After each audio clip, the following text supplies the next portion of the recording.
3 de mayo del año 2007, nos encontramos en el Archivo General de la Nación, en el área de audiovisual, para sostener un interesante encuentro con el señor Lipe Collado, protagonista y testigo de acontecimientos históricos recientes en la República Dominicana, dentro del marco del proyecto Voces de la Revolución de Abril, por el Archivo General de la Nación, Jocelyn Espinal en cámara y Pedro de León, técnico y encargado interino del área de historia oral. Buenos días, señor. Buenos días. Gracias por aceptar nuestra invitación. Para que quede grabado, por favor, repita su nombre. Bueno, dos nombres. José Felipe Collado Estrella. Y el otro nombre es con el que se me conoce públicamente, que es Lipe Collado. Lo de Lipe es porque de Felipe yo perdí la fe. Pero vamos a tratar de recuperarla más adelante. Sí. Sus orígenes, la fecha de su nacimiento. Yo nací, creo que justo a las 2 de la tarde del sábado, 26 de enero de 1947, en Ciudad Trujillo, que era como se denominaba. En la calle Gaspar Hernández, número 13, próximo a la calle 30 de marzo, entre la calle 30 de marzo y la calle Salcedo, en el sector de San Carlos. San Carleño por Sí, soy el único varón de una familia de 5 miembros, siendo la primera Isaura Trujillo, que hermana de madre nuestra, hija de Virgilio Trujillo, hermano del tirano Rafael Leonidas Trujillo Molina. Isaura Trujillo, reconocida como Trujillo y todo, y gozó de los privilegios lógicos en la era de Trujillo. Esa media hermana mía que tuvo mi madre con Virgilio Trujillo antes de casarse con mi papá. Tengo otra hermana, Libertad Mercedes Collado.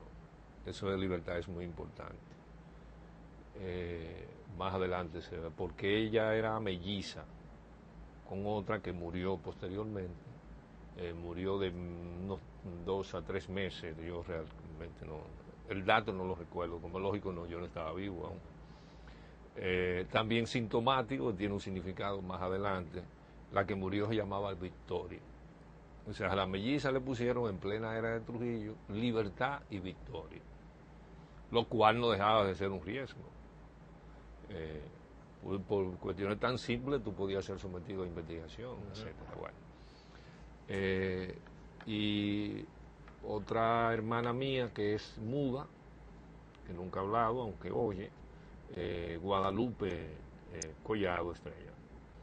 Y Norma, la última, que nació luego de mí, Norma Belkis Collado, que nació en 1900.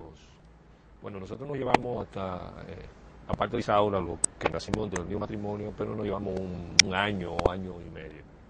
Belkis, que es la última en nacer, yo tengo 60 años de edad, ella creo que tiene 56, yo le llevo 4 años. Así estuvo formada la familia. Okay. Hubo un varón que me precedió a mí que murió también. Cuéntenos sobre su infancia, su niñez. ¿Qué usted recuerda? Bueno, de la Gaspar Hernández yo recuerdo bastante, no durante la época, vamos a decir, de la infancia, sino porque posteriormente en la misma casa en la que yo nací vivió una tía mía, Reina, hermana de mi mamá, Reina Estrella Fernández, porque los apellidos míos, bueno, hacer un desglose, ¿verdad? Collado Estrella, yo soy Collado Martí. Collado por mi abuelo, un inmigrante español de las Islas Canarias. Collado Martí. Él era Collado Martí. No. Mi papá era Collado Martí. Sí. O sea, el Collado corresponde a... O sea, yo estoy diciendo Collado Estrella. Nosotros hijo de Pepe Collado, de José Collado Martí. Entonces el Collado,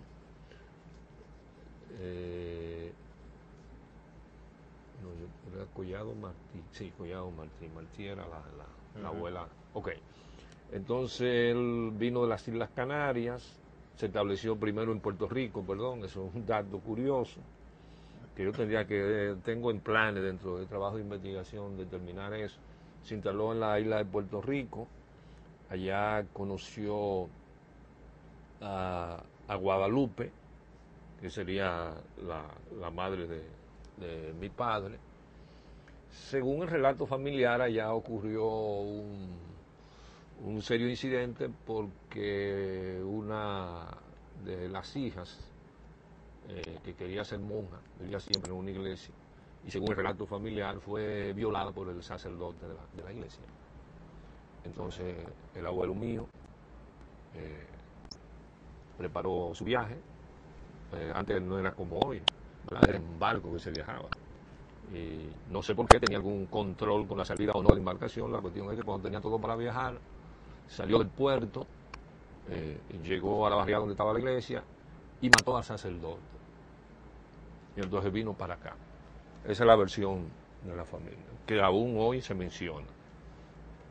Lo mató a tiro dentro de la iglesia y vino hacia la República Dominicana. Se instaló aquí, en la capital, donde intentó negocio de licorería y cosas, y no recuerdo la marca de un ron que finalmente fracasó. Luego siguió emigrando hacia San Juan de la Maguana. No fue él solo, fue un grupo de hermanos, apellido Collado, uno de ellos llamado Mario Collado, creo que eran 4 hermanos, Collado de las Canarias, que emigraron.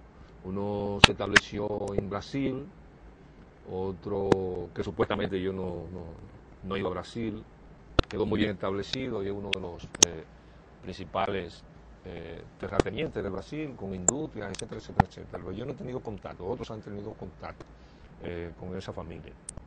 Supuestamente, porque tampoco tiene tiempo confirmar tantas cosas.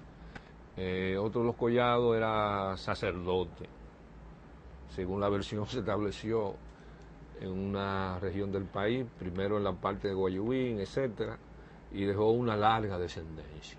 Es un cura que procreó bastantes hijos, pero yo no tengo confirmación de nada de eso, pero algo se repite bastante. Entonces, Felipe Collado, que era como se denominaba, era el nombre de mi abuelo, se estableció en San Juan de la Maguana. En San Juan de la Maguana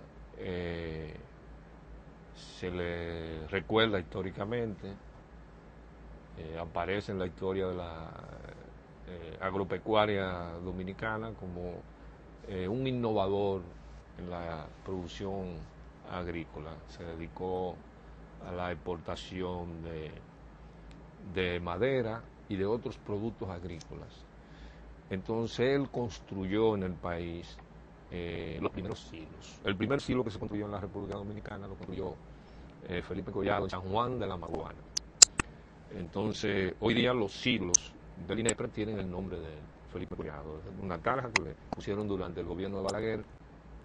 Fue inaugurado con mucha pomposidad, los silos de INEPRE en San Juan de la Maguana, y entonces le pusieron el nombre de él. Así como una referencia rápida, la familia quería que fuera yo, como era la persona que mencionaba, que me había destacado en términos de opinión pública. Y yo me negué porque yo dije que yo no le iba a dar la mano a Balaguer. Finalmente el papá mío fue a la inauguración y salió a los periódicos dándole la mano, etcétera, etcétera. Bueno, entonces Felipe Collado introdujo innovación en la producción agrícola, entre ellos el mencionamiento de productos, etcétera, etcétera, etcétera. Logró una gran riqueza según todas las referencias, que luego de la muerte de él, algunos de los hijos se encargaron de destruirla. Algunos de los... el papá mío vino a residir aquí a la ciudad capital, luego de la muerte de él. ¿En qué parte, San Juan? Es el mismo pueblo, Donde hoy está el ayuntamiento, dice la familia que eso es la parte de las propiedades. Y un hijo de él, Felipe Felipe igual que yo, ¿no? O yo igual que él, Felipe Collado, más conocido como Pipe. Creo que fue regidor varias veces y en alguna oportunidad probablemente síndico. Yo eso no me he detenido mucho por ahí, pero creo que sí, que llegó a ser síndico. Cuando menos tengo confirmado que fue regidor, porque en una oportunidad lo vi en una lista de regidores del Ayuntamiento de San Juan de la Maguana. Ese, el tío mío, un poco más adelante, eso es importante, participa en una conspiración para matar a Trujillo. La familia, una referencia rápida, Sí. Collado y Bosch estaba muy vinculada, estuvo muy vinculada hasta que ocurrió esa conspiración eran españoles los dos. Y Bosch, cuando retorna al país, le decía Pepito a mi papá, que era como se le decía en la familia. Eso es algo bastante curioso y yo no sé si delicado, pero ocurrió de esa manera. Además, yo lo tengo reconfirmado en las publicaciones de la época y lo voy a referir inmediatamente. Mi tío Felipe Collado hijo se involucró en una conspiración para matar a Trujillo. Eso fue en 1933 o 1934. Lo iban a matar aquí en el Parque Colón. Le digo que eso está totalmente confirmado porque se publicaron 2 tomos, un libro sobre esa investigación, donde está ahí el nombre del tío mío, todos los detalles Aquí en el Archivo General de la Nación consulté yo uno de esos tomos. Un plan de velado, complot, no recuerdo en este momento, más adelante puedo decir el título, porque yo lo tengo ya en mi casa. Sí, entonces, el asunto es que de alguna manera Bosch sabía de la conspiración para matar a Trujillo, según la referencia familiar. Entonces, en el momento álgido, cuando ocurre, se descubre la conspiración, en una lista muy larga. Creo que en esa conspiración estaba Juan Isidro Jiménez Grullón, que cae preso. Es una gran cantidad de personas, creo que es Célic Hernández. Luego yo aclararé los nombres y todo. Está en el libro. Podríamos luego mandarlo a buscar. Una larga lista, una conspiración realmente importante. Supuestamente el tío mío era uno de los que iba a accionar, supuestamente. Él estuvo preso en la Torre del Homenaje, en una solitaria, de pie, no podía acostarse. Yo creo que lo refiero en uno de mis libros, que él ahí aprendió el arte de dormir parado. Yo recuerdo haberlo visto a él en una esquina parado, de la casa, en una esquina, estando él ciego ya. Entonces tenían que preguntarle, Pipe, ¿tú estás durmiendo o estás despierto? Y si no respondía que estaba durmiendo, dormía bastante de pie.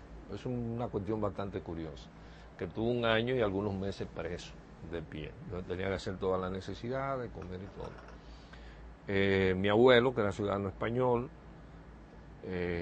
muy disgustado, tuvo que viajar a España a hacer diligencia para que se hiciera presión por la vía diplomática y tuvo su efecto. Regresó al país, estuvo un tiempo, tuvo como 6 meses fuera del país.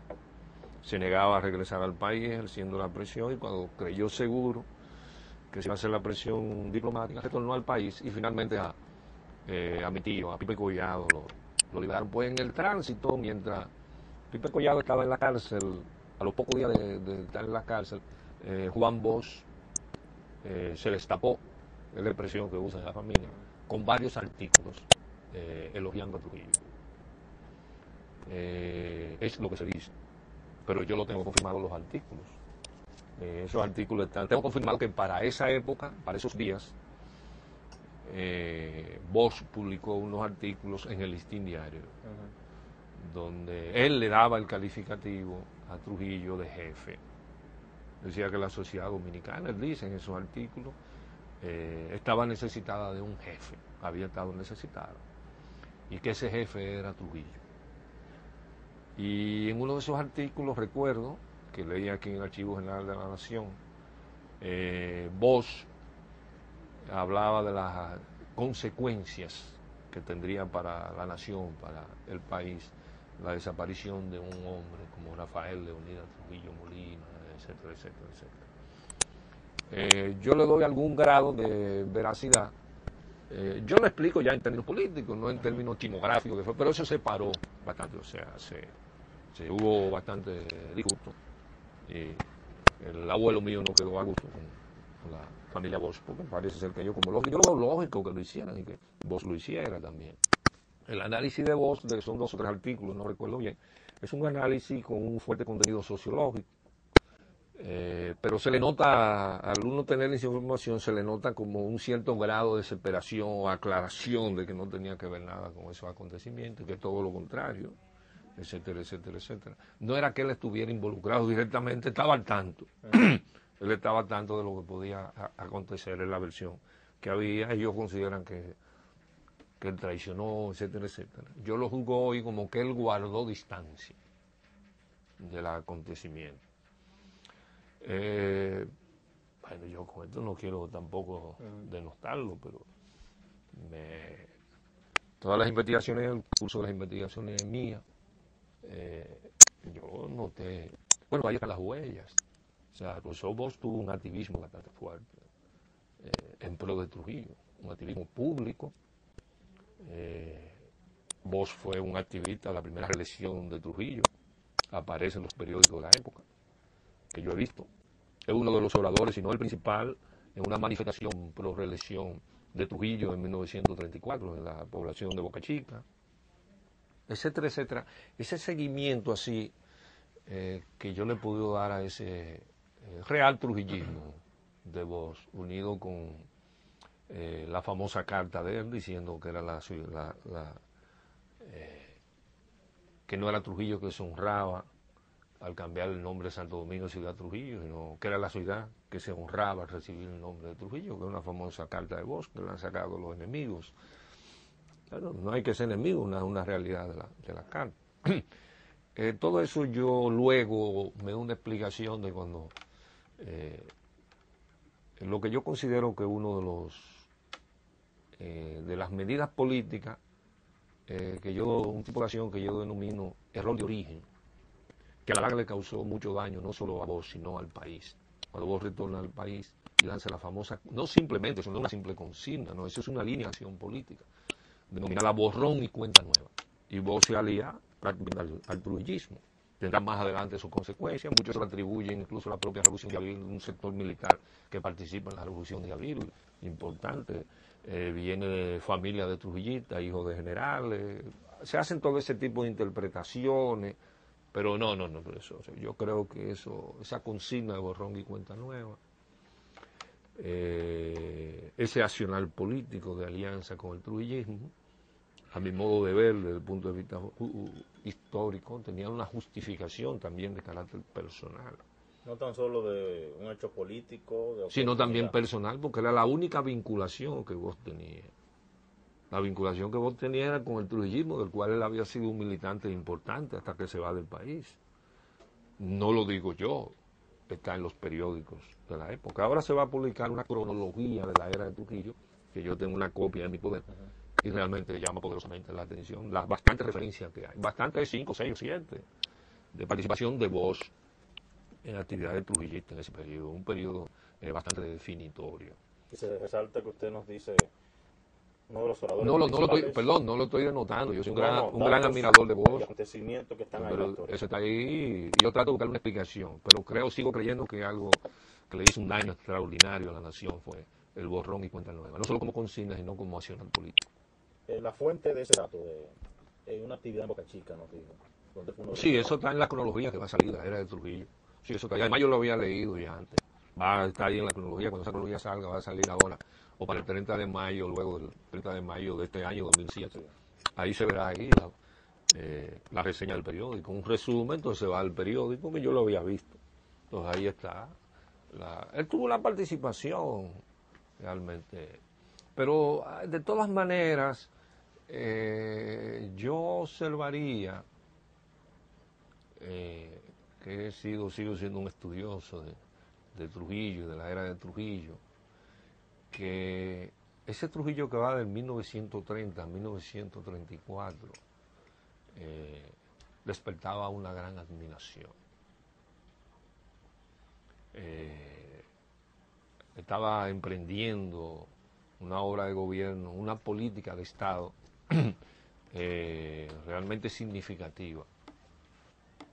no debería de decir lo que voy a decir, pero hay que decir independientemente de las olas de acciones vandálicas, puramente delincuenciales y criminales que al propio tiempo le estaba desarrollando.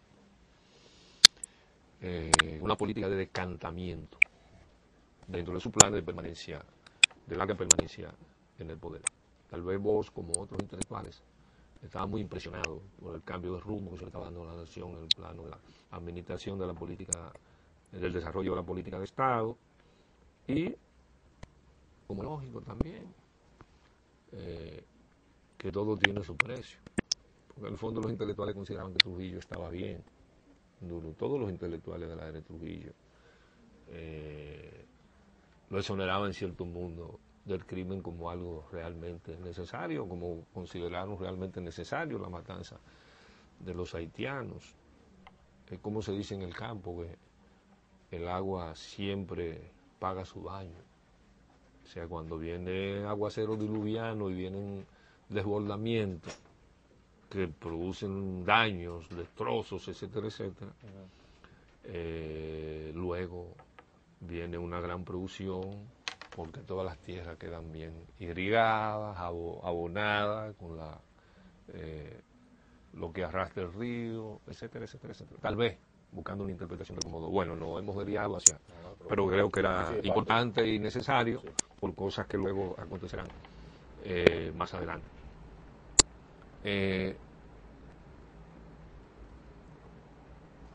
Bueno, cuando mi padre viene a la capital, más o menos en esa época en que el tío mío, o sea, ¿quién será tío mío? Porque en ese momento no era tío mío.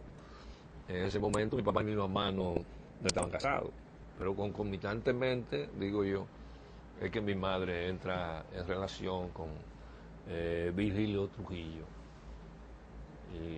y queda embarazada. Virgilio Trujillo tiene que irse del país por presión del propio Trujillo y permanece en una especie de exilio familiar dorado, en cargos diplomáticos, y el último creo que lo tuvo en España, donde finalmente murió, si la memoria no me traiciona. Bueno, entonces, mi padre, el abuelo, el que era finalmente y muere en San Juan de la Maguana. Los hijos de él fueron Felipe Collado hijo, que era el mayor, Mario Collado, emigró a la ciudad de Venezuela, donde todavía hoy vive, Matilde Collado, que aún vive, Paco Collado, que fue oficial de la policía, que murió. Bueno, mi padre murió de 71 años de edad en 1984, murió Paco, queda vivo Matilde Collado, quedan vivos, y Mario Collado, que vive en Venezuela.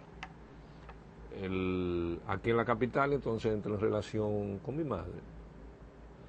Perdón, ¿su abuelo muere en la década del 30? No, mi papá murió en 1984. ¿Su abuelo?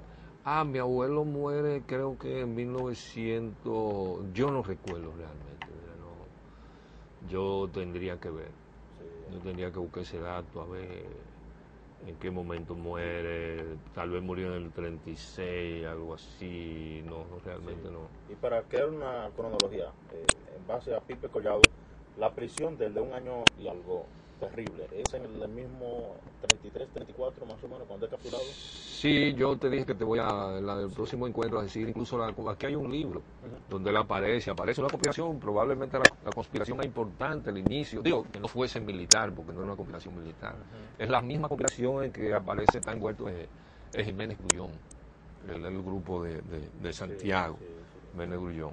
Mi tío, Felipe Collado hijo, no vivía aquí, él bajó de San Juan de la Maguana para la ejecución del atentado contra Trujillo. Lo que indica una organización estructurada. Aproximadamente, sí. Pero lo descubrieron creo que a último momento. Él estuvo alojado creo que en un hotel ahí, un hotelito cerca del Parque Colón, de donde ellos supuestamente saldrían para darle muerte a Trujillo. En un momento en que Trujillo, esos detalles yo no habría que ver el expediente porque se hizo ellos fueron llevados a juicio y todo, sí. Yo que ahora no tenía en la mente hablar de eso y por eso no recuerdo bien los detalles, pero es una complicación muy importante, ¿no? De ahí se va a desatar, alguna de esa gente se va al exilio, como Jiménez Grullón, se crea todo el exilio, etcétera, etcétera. Pero la familia Collado, entonces. No se quedaron, no se quedaron, no, de ahí en adelante, en términos, bueno, no, en términos generales, bueno, a un hermano de mi padre, mira que no lo mencioné, ¿cómo se llamaba? Lo mataron. Luego recordaré el nombre de él. A él lo mataron en una finca creo que de Negro Trujillo, de Aníbal Trujillo. Ahora no, voy a buscar el dato de nuevo. Supuestamente él entró a tomar unos frutos, etcétera, y apareció ahorcado dentro de la finca, que lo habían matado o algo, pero él no activaba en política, no vamos tampoco a él, no se involucraba en nada de eso. Pero eso quedó ahí en la familia como un sello de que había matado a un miembro de la familia. El tío mío había estado en la cárcel, pudo, como decía, que estar tranquilo, entonces embromaba. El padre mío fue de los, él era electricista y fue de los organizadores aquí de los primeros sindicatos, le llamaban gremio. Él era bastante activista y fue organizador del gremio de electricistas. A pesar de que yo tenía una hermana, apellido Trujillo, que de alguna manera despertaba curiosidad y llamaba la atención, cosa que veremos, y podría considerarse como privilegiado. En mi casa siempre hubo una atmósfera no trujillista durante casi todo el tiempo. La atmósfera no era no trujillista, ahora de apariencia totalmente trujillista. Esa dualidad que se desarrolló durante la era de Trujillo. O sea, mi padre era un fervoroso trujillista, se pronunciaba abiertamente en favor de Trujillo, y dentro de la atmósfera de la casa era antitrujillista. O sea, hubo varios incidentes un poco fuertes. Él tuvo al perder la vida en dos ocasiones. En una ocasión, mi papá veía permanentemente hablando mal de Trujillo con las personas más íntimas, criticándolo. Hay que saber que mi hermana nace en 1900, las mellizas nacen en 1945, en plena era de Trujillo, y él bautiza a las mellizas como Libertad y Victoria. Que él solía decir con sorna, de vez en cuando. Él bebía mucho, el papá era lo que podría llamarse, lo que se decía un borrachón, digamos. Yo le llamaría hoy día ya un gran bohemio, porque no veía por beber, sino era muy mujeriego, le encantaba la fiesta, la música, o sea, la hacía de una forma extraordinariamente festiva, era un gran trabajador, etcétera, etcétera. Pero una expresión que yo he tratado de recordar, que él usaba, que él decía, luego de la muerte de la melliza Victoria, que había muerto la Victoria, pero que en la casa había quedado la libertad. Pero que teníamos en la casa la libertad. Así era que él usaba. Él decía, y pensar que murió la Victoria, pero aquí tenemos la libertad. En esta casa tenemos la libertad. ¿Muerte natural? Sí, muerte natural de la época pues no había medicina preventiva los niños. Murió también un varón que me precedió a mí. O sea, luego de ella nace un varón al año, y el varón muere también, y luego nazco yo. Entonces había una atmósfera dual. Esa atmósfera, yo me crio, yo soy nacido en la era de Trujillo, yo aprendí a leer y a escribir Trujillo, el primer maestro de la República, Trujillo, el jefe, todos esos lemas, etcétera, etcétera. Yo aprendí a escribir escribiendo mamá, papá, Trujillo es el jefe, de esa manera fue que yo aprendí a escribir. Entonces, como era lógico en el cerebro, tenía que escribir muchas composiciones sobre Trujillo y la familia de Trujillo. A mí me gustaba mucho, ahí fue, creo yo, que comencé a descubrir que tenía condiciones como escritor, y yo no sabía que podía tener condiciones como escritor, sino que me agradaba lo que yo escribía, y notaba que a los profesores les gustaba que Collado haga una composición, o Collado lea su composición, y eso que le llamaban composición era escrito sobre la familia Trujillo. Si era el 24 de octubre era sobre Trujillo, lo que significaba Trujillo. Si era el día que nació Mamá Julia, como le decían a la mamá de Trujillo, era el Día de las Madres, era sobre las madres y sobre la madre de Trujillo principalmente, etcétera, etcétera. Parece que yo usaba un lenguaje muy bueno como trujillista. Pero nunca se me olvida que en una oportunidad, ya eso fue para los años 58, la atmósfera ya para el 50 sufrió un cambio vertiginoso, muy fuerte, dentro de la casa. Ya de ahí en adelante yo diría que había una actitud militante, ya militante, abiertamente militante. Porque en una oportunidad en que yo escribí una composición, que era una composición a Trujillo, que mi papá la leyó, me la rompió. Y eso fue un lío entre mi papá y mi mamá, porque eso era yo tenía que llevarla. Él me la rompió. Pues luego hubo que hacer de nuevo la composición, sin los tantos elogios, etcétera, y me pidieron que la leyera y yo la leí, etcétera, en el curso. Por regularidad me pedían que leyera las cosas que yo escribí. Estamos hablando de 1900, probablemente 58, 59, creo que fue para el 59. Debía de ser eso para octubre del 59, por ahí ya. Donde yo tenía ya 16 años de edad. No, 12 años de edad, perdón, 12 años de edad tenía yo. Bueno, de todas maneras eso fue un hecho que en alguna manera impactó más todos los comentarios que yo oía con regularidad, etcétera, etcétera. ¿Cómo cuáles? ¿Cuáles comentarios? Bueno, el ambiente, la atmósfera era una atmósfera de susurro, de contradicciones, de el hombre se jodió ya, los guardias están huyendo, cuando la invasión del 59, ya esto no daba más, o sea, había mi papá hablaba con mucho más frecuencia, mi mamá no hablaba con tanta frecuencia. Realmente la persona, vamos a decir, de gran valor y de la mayor firmeza era mi madre. Y luego los hechos posteriores lo demostrarían así.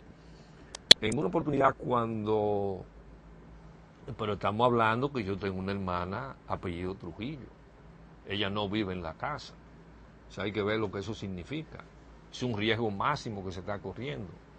Estamos hablando del 59, pero mi papá estuvo en la cárcel durante 1 año y algunos meses por un incidente. Yo dije que había estado al punto de perder la vida en 2 ocasiones. Sí. En una oportunidad, en el 1900, creo que 55, 56, te puedo decir la fecha exacta un poco más en la próxima ocasión. Él estaba tomando tragos en la calle Abreu, que es el sector de San Carlos donde nosotros vivíamos. Hay una referencia de los lugares donde, luego de la Gaspar Hernández, donde yo nací, la familia se fue a vivir a la calle 11 de Julio, también en el sector de San Carlos. De la calle 11 de Julio fuimos a vivir a la Juan Bautista Vicini 23. De la Juan Bautista Vicini 23 fuimos a vivir a la calle María de la O, del sector de San Miguel. Mi papá se gana una parte considerable del premio mayor y entonces compra una casa en del Monte Tejada número 80 del sector San Carlos, donde vivimos durante 22 años, hasta que la destruyeron por los arreglos. En el 1956-57, estando él ahí en la calle Abreu, nosotros vivíamos ya en la del Monte Tejada, nos mudamos ahí para la Feria de la Paz y Confraternidad del Mundo, en ese acontecimiento, una referencia que siempre lo recuerdo. Digo desde antes, meses antes, pero en el año de la feria. En la Abreu próximo a la Montecristi, mi papá estaba bebiendo con varios amigos, era un bohemio, un gran bebedor, pero muy trabajador, ganaba bastante dinero. Para un trabajador como él, calificado, encargado de técnico electricista, decía, encargado de electricidad de la Universidad Autónoma de Santo Domingo, que para esa época eso era una cosa muy grande. Cuando yo le decía a los amiguitos míos que mi papá ganaba 100 pesos, no me lo creían, de modo que se ve que y además no era solo eso, ganaba en otros lugares, o sea, hacía trabajo. Estaba bastante calificado, muy inteligente, muy sabía dirigir, etc. Se instalaban algunas industrias, de alguna manera él estaba ahí con los ingenieros, lo buscaban a él, ganaba mucho dinero. Y le entraban 4 pesos y se bebía 8. Un bohemio del carajo, y muy dichoso, como te dice, se sacaba cada rato, se sacó el premio mayor, se sacaba una gente que toda su vida fue así. Entonces, estando en la Abreu, ahí en un bar, había una persona que resultó ser sargento del SIN, del Servicio de Inteligencia Militar de Trujillo, que él iba a ese lugar y si él quería la bebida de la mesa tuya, él iba y la cogía. Y nadie se atrevía a ponerse con él. Entonces el papá estaba ahí con 2 o 3 amigos más, riéndose mucho ahí, oyendo su música. El hombre estaba un poco borracho, estaba neciando. Fue a la mesa y tomó el pote de ron de él. Entonces él lo agarró por la muñeca, el individuo cogió el ron como quiera, el mozo le hacía señas que no, que se estuviera tranquilo. Entonces ya le habían dicho que él era del Servicio de Inteligencia Militar. Nada, como ellos dicen, se le metió el collado en la cabeza. ¿Y qué me importa a mí que sea del CIE? Eso era muy mío. Entonces se paró. Ya tú sabes lo que para hacerle un agente de ese y enfrentarlo. El tipo le fue arriba, bueno, la cuestión fue que tuvieron un altercado. Él finalmente lo lanzó al suelo, le rompió una pierna y lo desarmó. Eso es un fusilamiento. Nada más que tú peleas con un guardia y sabiendo que del sin le rompió la pierna, lo desarmó y se llevó el arma. Llevó el arma para la casa, como es lógico, se comunicaron con la hermana mía, que era apellido Isaura Trujillo, que fue la que sirvió inmediatamente de intermediario, para que lo que se vea lo que era la de Trujillo, eso lo manejó personalmente el tirano Trujillo. Personalmente. A mi papá lo fue a buscar el cine y se lo llevaron preso. Pero luego no podía matarlo, no podía hacerle nada. Ya hay una Trujillo en el medio, que ha hablado con Darío Trujillo, que era realmente la persona que tenía más influencia que ella, que era más reconocida dentro del enclave, porque ella no estaba dentro del enclave de la familia metida ahí. No estaba, yo no voy a exagerar. Quien estaba ahí metido era Darío Trujillo, que era hijo de un matrimonio de Darío Trujillo, porque mi mamá lo tuvo con él, pero no en son de matrimonio, antes de casarse, etcétera, etcétera. Bueno. Y alguno de los matrimonios, porque luego se casa de nuevo Darío Trujillo, creo que en el exterior, no sé. Y sirvió, eso amortiguó la cosa, ¿verdad? Darío Trujillo se movió, etcétera, etcétera. Es una gente, ¿verdad? Ok. Vamos, no ver entornos y no anda ahí. O sea, no puede mandar a matar, eso no es así. Y Trujillo dirigió, cuando le llevan el expediente, que llega, vamos a decir, por la información por la vía familiar, él dirige personalmente la investigación. Se da cuenta de que toda la culpa es del teniente. Pues no tiene ningún sentido nada de lo que él hizo. Estaba en ese bar, estaba borracho, provocaba a todo el mundo. O hablaron con una cuestión pormenorizada. Y la hicieron como tenía que hacerlo el Trujillo, que estaba ordenando la investigación. Entonces lo que se dice es que Trujillo dijo, sí, pero eso no se le puede hacer a un guardia mío. Entonces a mi papá lo metieron preso. Lo condenaron a 2 años de prisión. Pero no le dieron ni le hicieron nada. O sea, le respetaron la vida. Ya eso era mucho. Y creo que tuvo 1 año y 1 mes, no recuerdo, poco más de 1 año. Y finalmente indultado. Eso es importante porque en la cárcel él conoce a una persona que gracias a la cual luego yo salvo mi vida. O sea, esa persona me salva la vida a mí, luego de la Revolución de Abril. Él conoce ahí en la cárcel a Morillo López. Sí. Morillo López había sido trasladado de una cárcel de Santiago al penal de la Victoria. ¿Por qué él estaba preso allí? No sé. Bueno, yo sé, pero yo no me voy a referir a eso porque es una cuestión muy personal de la vida de él, que no fue un hecho de asalto, ni de robo, ni nada. Fue una cuestión ya muy privativa, que parece ser no conocido. Bueno, él estuvo trasladado y ellos se hicieron muy amigos en la cárcel. Muy amigos, muy amigos, muy amigos. Y luego Morillo López sabemos que fue jefe de la policía, etcétera, etcétera, etcétera. Bueno, finalmente el Padre Nuestro pudo salir de la cárcel. Como es lógico, yo diría que ese es un factor que porque ya acelera un poco. Entonces, papá constantemente en una oportunidad el Servicio de Inteligencia Militar, no tanto como consecuencia de ese acontecimiento, porque ya el hecho de que Trujillo dirigiera eso quedaba borrado, sino porque ya mi papá está hablando con demasiada frecuencia. Y además, pero él vivía pregonando un trujillismo, incluso personas del barrio, el conocido, temían que mi papá fuera un caliente, como se decía, por la forma en que le hablaba públicamente. O sea, mi papá armaba unos shows grandes en la puerta de la casa. pues no le gustaba pagar y se iban a cobrar. Y dije, aquí no me venga a hablar mal de Trujillo, carajo. Entonces el que veía ese show lo tenían como si fuera. Cuando una de las dificultades que él tenía era, y voy a mencionar uno de los nombres porque él me lo refirió si yo nunca hice otras historias, pero como esa gente no hablan de eso.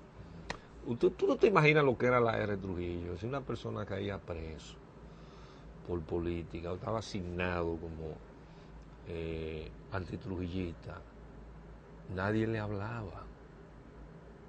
Tú venías caminando por una acera y todo el mundo, yo no estoy exagerando, cruzaba, si te conocía, cruzaba la otra acera para que a ti no se te ocurriera saludarlo. Los vecinos dejaban de hablarte, de saludarte, salvo algunas excepciones. Y salir contigo, no, pero eso no. Eso era llegar a la vida también. Pero mi papá hacía eso. Si él era amigo de una persona y esa persona caía preso por la actividad antitrujillista, él no tenía que ver con eso. Él seguía viviendo como contigo. Entonces, eso más, que con frecuencia se ponía a hablar supuestamente por lo bajo, mientras él era muy trujillista, muy cuatro, por lo bajo. A él lo pusieron en Salmuel y ordenaron su muerte.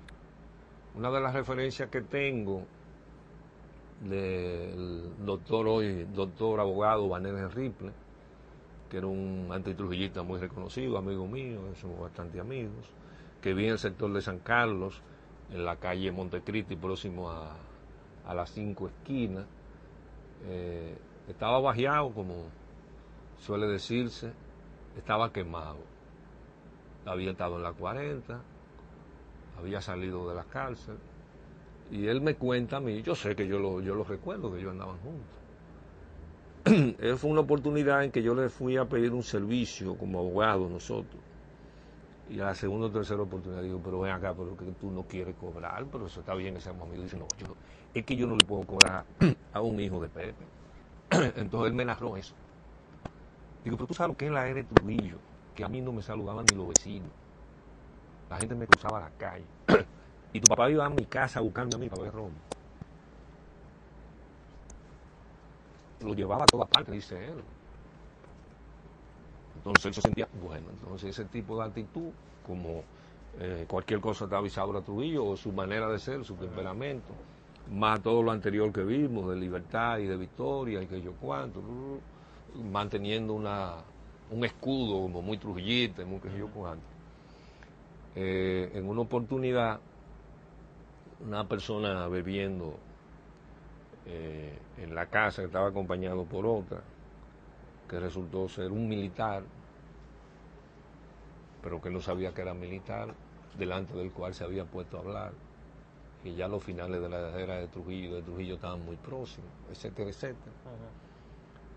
Ya había bastante conspiración. Ese militar que resultó ser del CIN, lo había informado, entonces fue un oficial, yo no recuerdo el nombre, lo mencionaba, para ejecutarlo en el... Entonces, esas cosas que ellos usaban gancho, le pusieron una conversación. Entonces mi papá se la llevó en ese momento, y al guardia, a la persona que resultó ser un militar, pero que no sabía, que el que se había infiltrado en el grupo de amigos, le armó un escándalo. El papá armó un escándalo grandísimo. Usted está insinuando que usted no sabe aquí que Trujillo, y comenzó ahí a alabar a Trujillo, que yo, cuando, el man y el hombre, tú te quieres joder, tú quieres que yo ahora mismo, está hablando como ellos lo cuentan, fulana, a la mamá mía, llámate a tu hija Isaura Trujillo, para arreglar esto, porque él se dio cuenta una vez que estaba en peligro. Entonces, el tipo se identificó inmediatamente, el que era del cine. Se paró, dijo, no, un momento, sí, pero un momento, esto, bueno, pidió que se aclarara todo. ¿A quién usted está llamando? Entonces comenzó la cosa y llegó mi hermana. O sea, tuvo mi mamá que salió huyendo. O sea, él comenzó a pedir aclaración, o sea, comenzó a confiar en el individuo, en el chivato. Y llega mi hermana y como ve la cédula y entonces dice, mire, tenga cuidado con que usted se junta, porque yo vine aquí a matarlo. Fue uno de los incidentes más serios.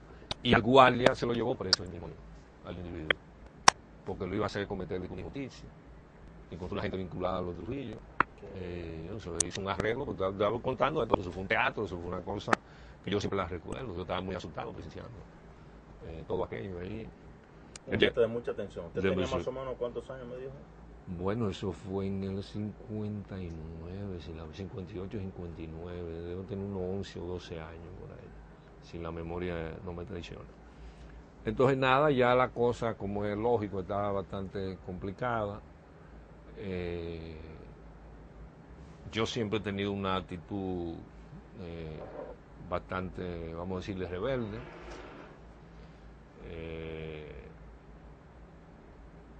Comencé a adoptar una actitud ya como uno va cambiando con la edad y todo. Entonces comencé a ver ya todo mucho más claro, pero sin decirle nada, y por lo que oía y por lo que sabía, etcétera. Y frente a mi casa había un señor, Israel Pimentel. El señor aparece en un libro de Antonio Zaglul, titulado Mis 500 locos. Israel Pimentel. Israel, yo creo que él era Pimentel, sí. Israel, le decían Israel el loco. Él trabajaba en los servicios tecnológicos, como le decían, que es de comunicaciones del Estado. ¿Se refiere a Antonio Zaglura en 1500 locos? Le salvaba la vida a él. Se ponía medio malo los nervios, pero él... Entonces, él influyó en mí, él pertenecía, no sé a qué movimiento era, si era el 14 de junio, creo que era el 14 de junio, que se produjo un movimiento antitrujillista, perdón. Ya luego el 59 pareciera ser que estaba organizado en algo. Él influye mucho en mí, ya ocurrió un acontecimiento que es bastante curioso, yo alguna vez debo escribirlo, que él estaba un poco, bueno, loco, vamos a decir. Lo habían traído al manicomio, que era donde Zaglul lo había metido. Luego que me doy cuenta que Zaglul le salva la vida, lo lleva como loco al manicomio. Anigua. Sí, al manicomio, donde él era el director del manicomio, para protegerlo. Entonces se lo entregaron del CIN, bueno, pues digamos, voceando, hablando mal de Trujillo.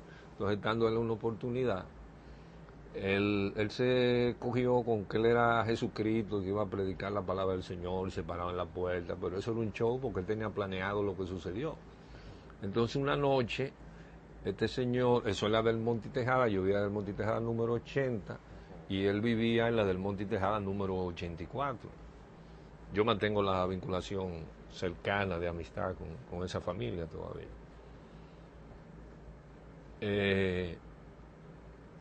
Bueno, una joven se llama Mirna González, no le era Pimentel, no.